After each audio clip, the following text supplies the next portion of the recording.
Okay, go ahead, introduce yourself, who you help, what you do. Hello, hello. I'm so happy to be here, Lori. My name is Irina Kanaeva, and I help ambitious women and men as well to create their powerful brands to gain confidence, visibility, and sales online or in person. Depends how you work and where you work through mindset shift and also energetic personal branding because personal branding changed my own life, and I'm very happy to share that with the world, with people, to elevate their lives, personal life and business lives. Thank you so much. So, how did you get into doing that? So that's actually been a journey. I recently started doing it as a service, but I'm doing it for my whole entire life, my professional life.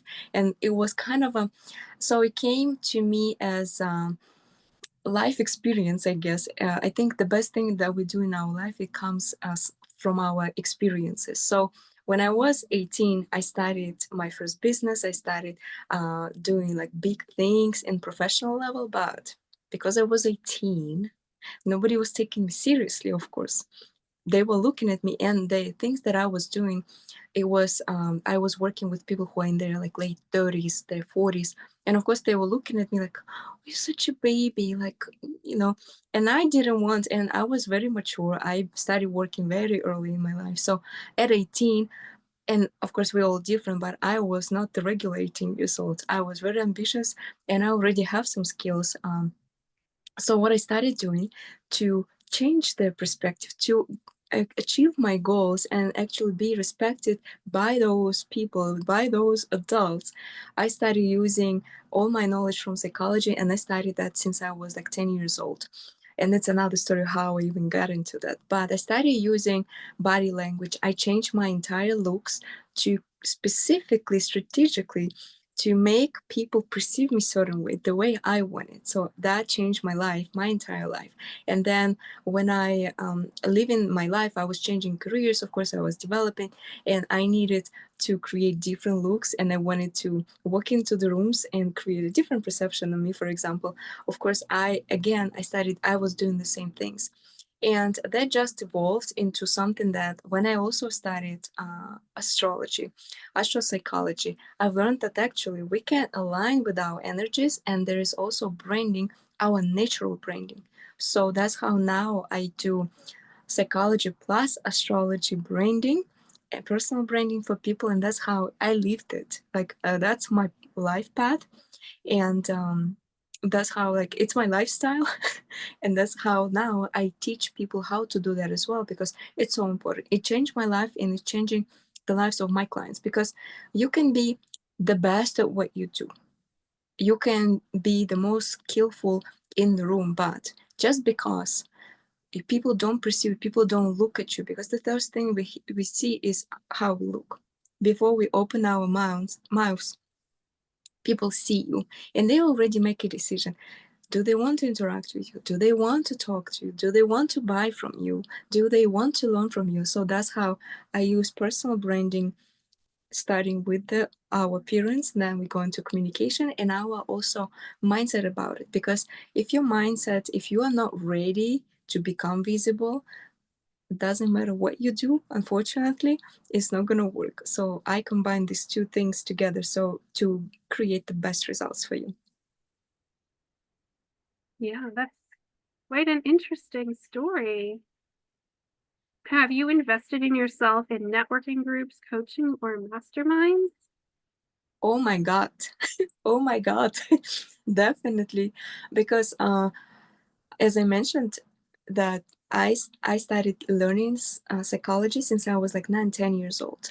And also I lost my father at 7 years old, so that's how actually my personal branding thing started when I was much younger, because people were kind of bullying me as well, because I didn't have a father. So if you don't have a man, it looks like you are not, um, you don't have a protection, so people can take advantage of that. So that's how I actually started learning these things, of how to be confident, how to put yourself in the rooms that people don't bully you, or like to stand up for myself. So um, of course, I understand since very early that working on yourself, on how you can change yourself, how not even changing, it's how to embrace the power that you have. It's so important. So that's why since early on I have my therapist, my love coaches, my hypnotherapist.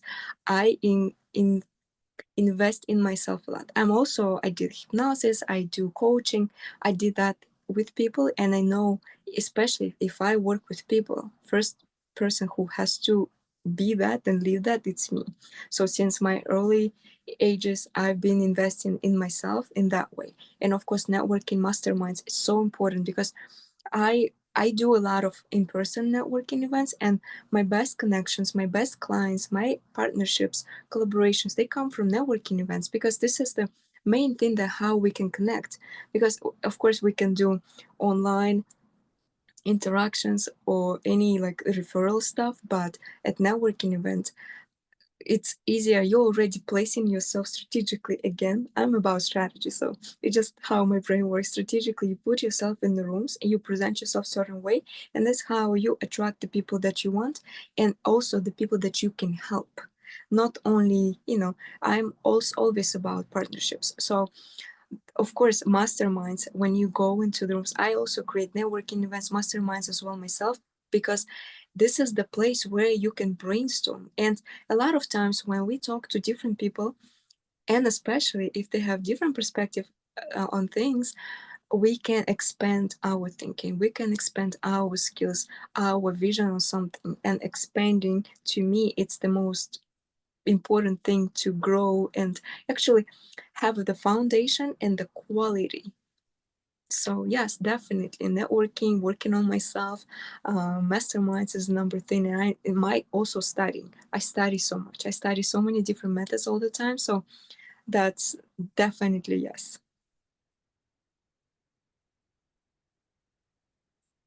How has the way you network changed over time? How did it change? I think I'm trying to think. I know it changed for a lot of people with COVID for sure. The I think in the way it changed because I love to connect in person, and lives, they are very like the online is very different world. So but I during COVID, actually, for this purpose, I moved to Florida. So I didn't have to be online all the time because I couldn't be that way. So I think after COVID, I actually, speaking of expansion as well, actually, I because we become more online, and I went more online, so now I have network like of the worldwide. So this is probably the main change that happened in my life, that it's now not only in one location or you go into different locations, but now I can reach people from different states, different countries, and that's amazing. And also I speak several languages, so I can work in different languages. So it's amazing. So yeah, that's how it changed from local to global. So if you don't mind me asking, what languages do you speak besides English?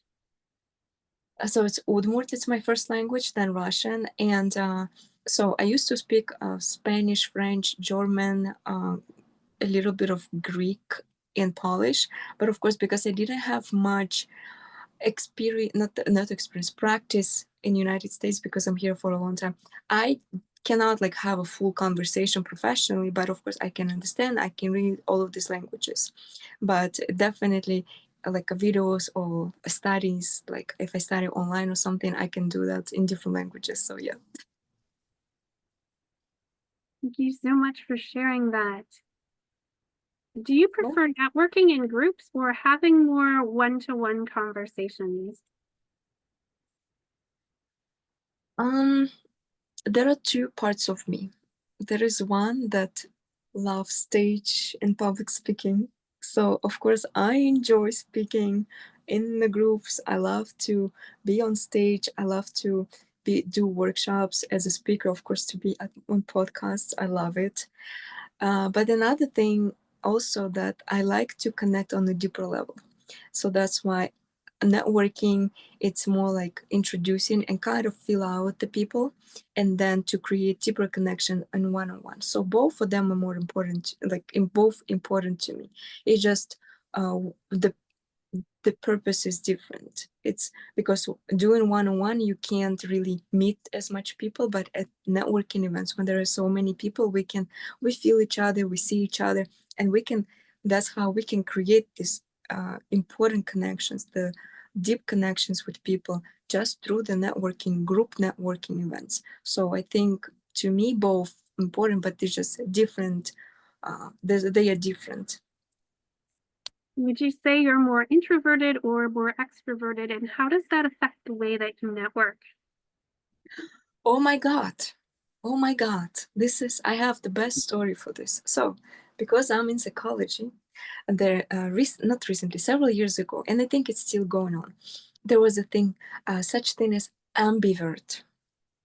That ambivert almost killed me because I thought I was, so in the beginning of my life, I thought I was extrovert. Then something happened. I was like, I've learned about ambivert. I was like, okay, maybe I'm an ambivert because I really love to be by myself. I travel by myself. I go to places by myself. I love being by myself. Like, I enjoy more being by myself actually sometimes. So I have no problems being by myself anywhere. So I thought I was ambivert, and that's how I started actually networking. So I lived in Florida, so I went to networking events every day, and sometimes I would have several networking events in a day. I did that for several months, and one day I just crashed and I couldn't get up. So then when I started feeling a little better, and also one of the ways for me to recharge is getting more knowledge and skills. So I picked up one course where I actually learned that there is no such thing as ambivert. Uh, there are only extroverts and introverts. And the way we only know, it's not about how we communicate, it's about how we recharge. And I recharge the way that I am by myself. So by that, I am an introvert. But of course, the way I communicate, the way I am outside, online or in person, everybody think that I'm an extrovert.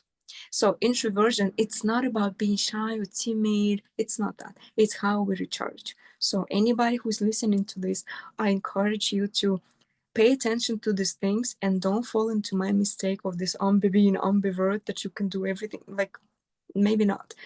Take the important part of recharging and learning how you do it, and then you can know if you're extrovert and introvert. So yes, I am an introvert. Yeah, thank you for sharing that story. For me, I still kind of identify as an ambivert, just because I used to think like I was super introverted and that I was doing like all my recharging, like being introverted. But then I would tend to get into like, I don't want to say like that rumination where basically I was talking to myself about the same stuff that kept coming up.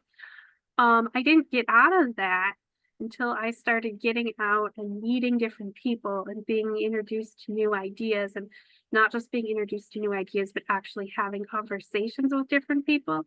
And then I was able to get out of that loop that I was in. So even though I don't really want to be booked like dawn to dusk with networking events, I realize that I need that time getting out and socializing just so I don't get stuck in my own head. Because I did that for a long time. It's definitely, I think a lot of people have misconceptions about introverts. I don't know. I think if you say introvert, people picture them in their head. It's like someone who is quiet in a like corner, hiding from people. But it's not as introversion actually. Like again, nobody think that I'm an introvert, but I am, and I know so many people who are also introverts, but they are like the loudest people in the room.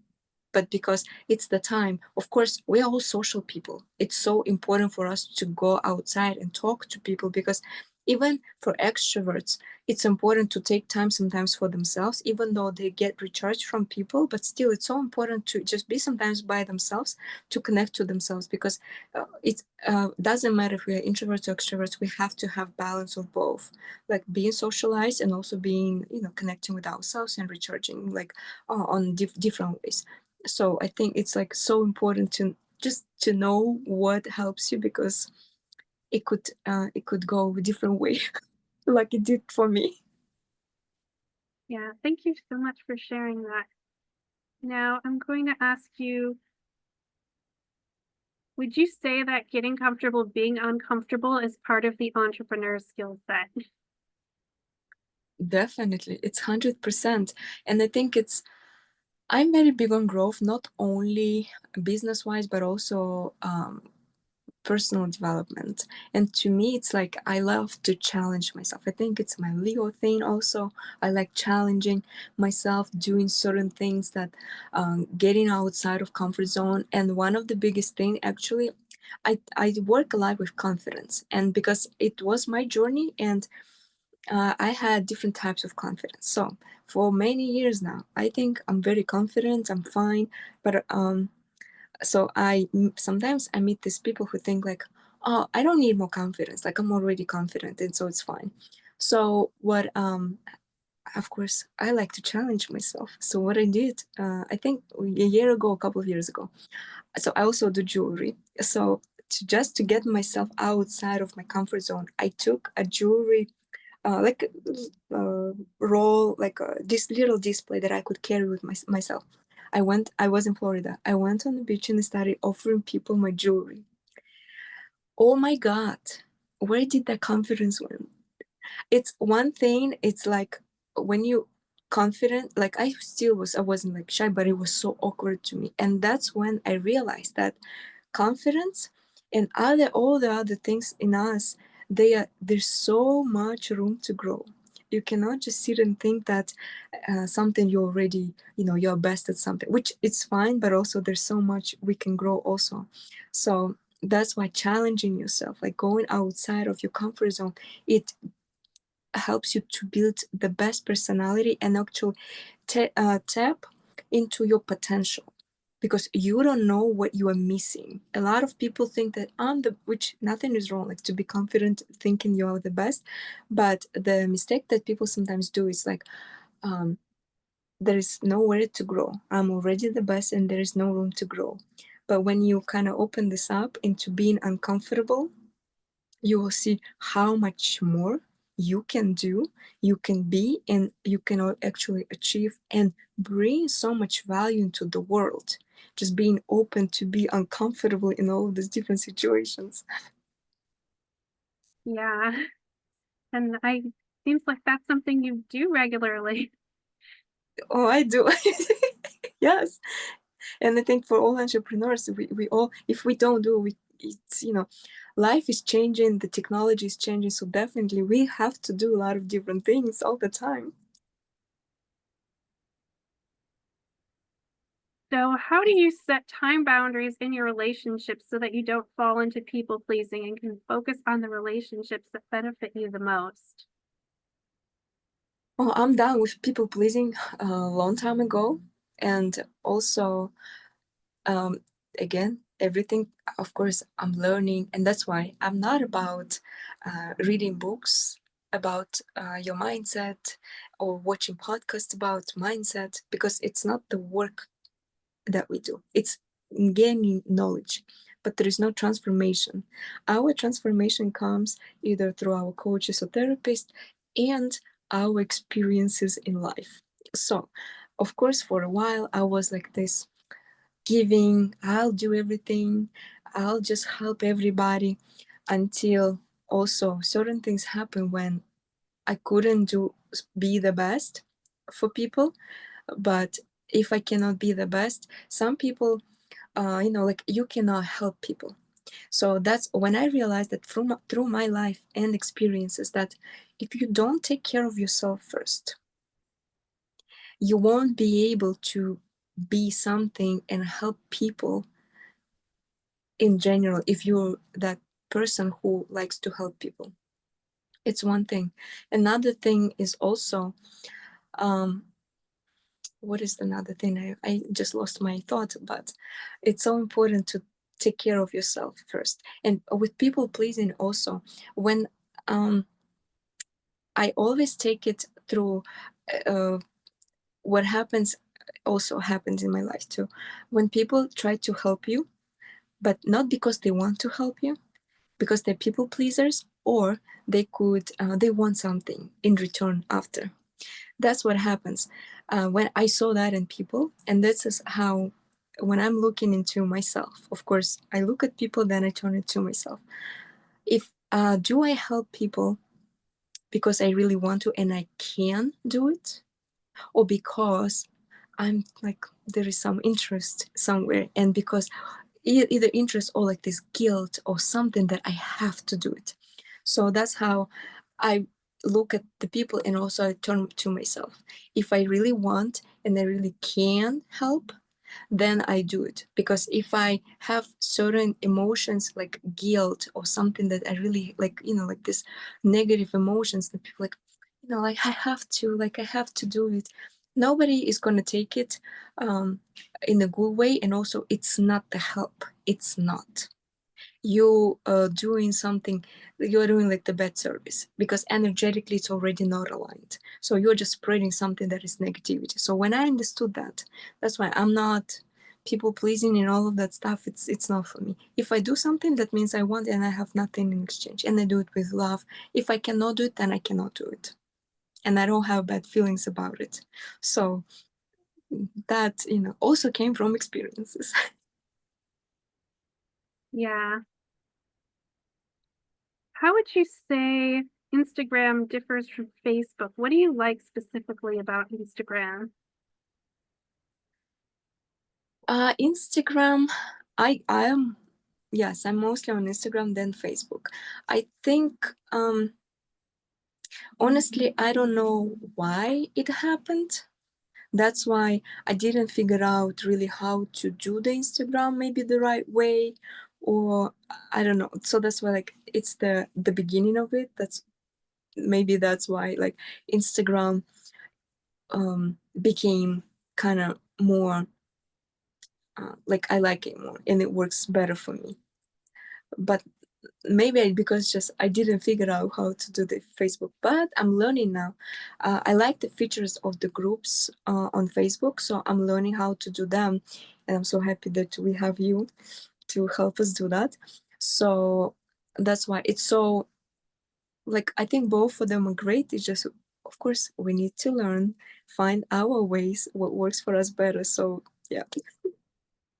Yeah, and especially with Facebook changing up how lives are done, I've been putting a little more energy into YouTube myself because it's good to be on at least a couple different platforms, Yeah.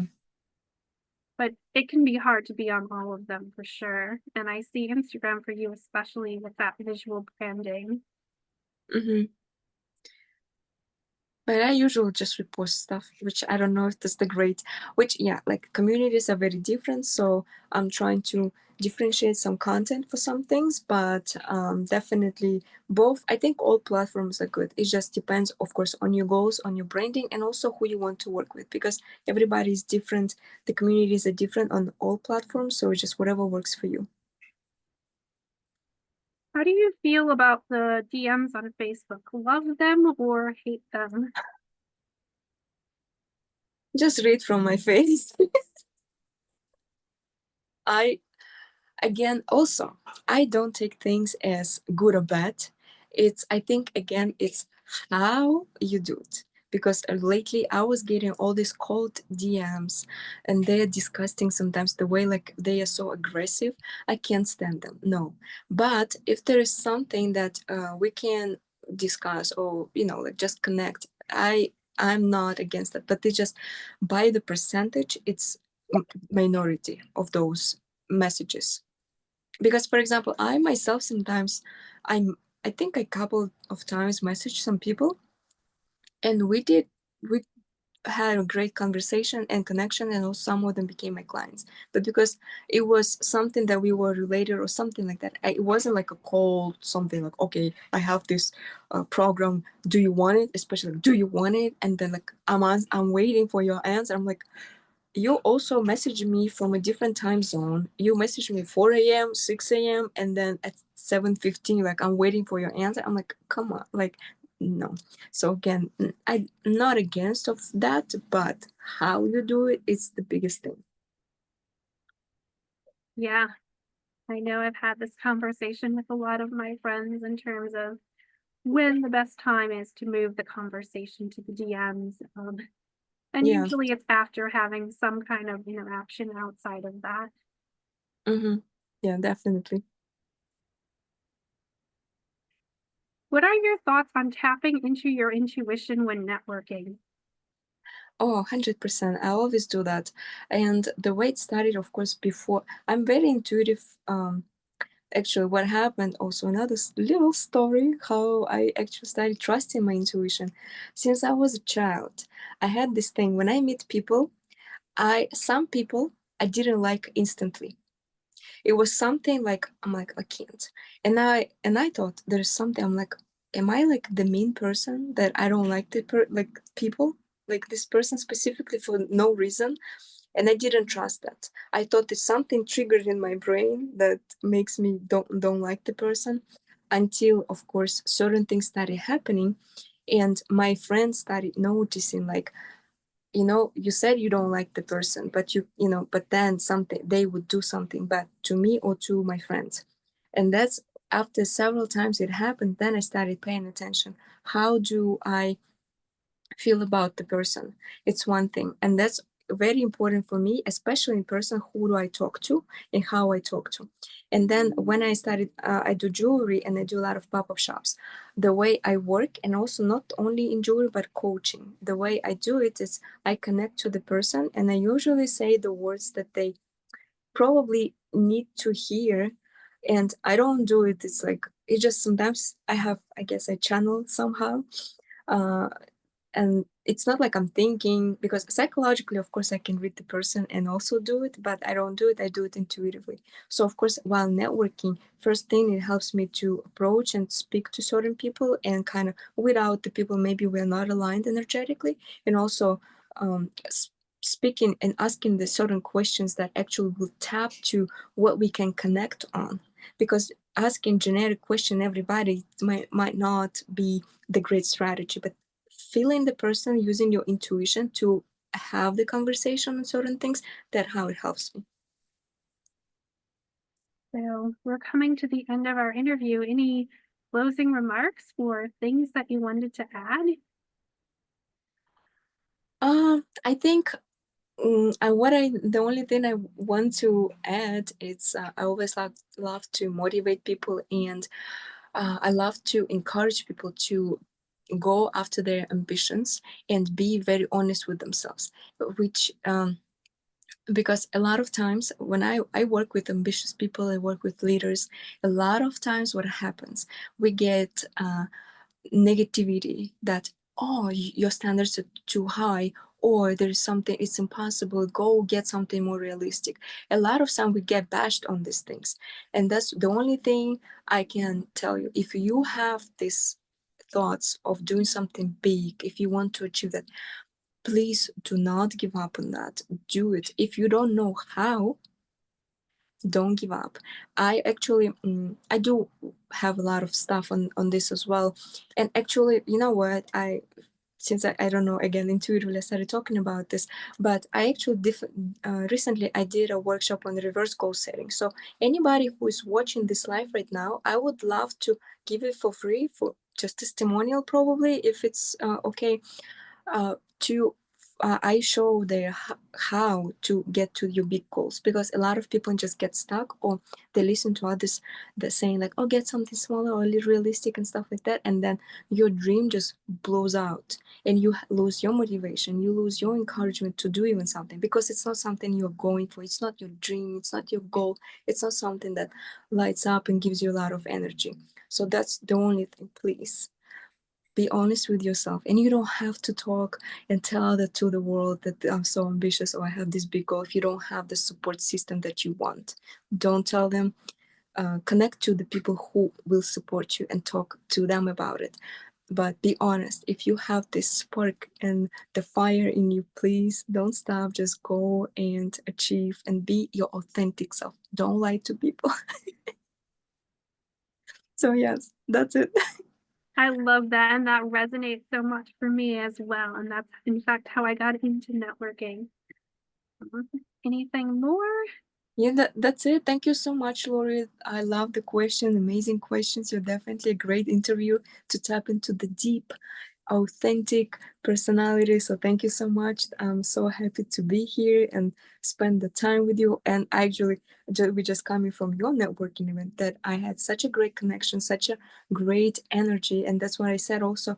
To me, networking events, it's not about how it's structured. It's not what we do at the networking events. It's about the energy. It's about the people, and that was amazing for me. So that's I'm so energized. Also after that, even though I'm introvert, I was talking to people again, and I still and from the ideas from the our interactions, I'm very happy and I really enjoyed it. So thank you so much for creating this community, for doing all this work that you do to connect people, to create this community, and actually connecting and making people's dreams alive, because we are all people. Through the connections we achieve our goals. So yeah, you're doing a very big and great job. Thank you so much for being here. Thank you.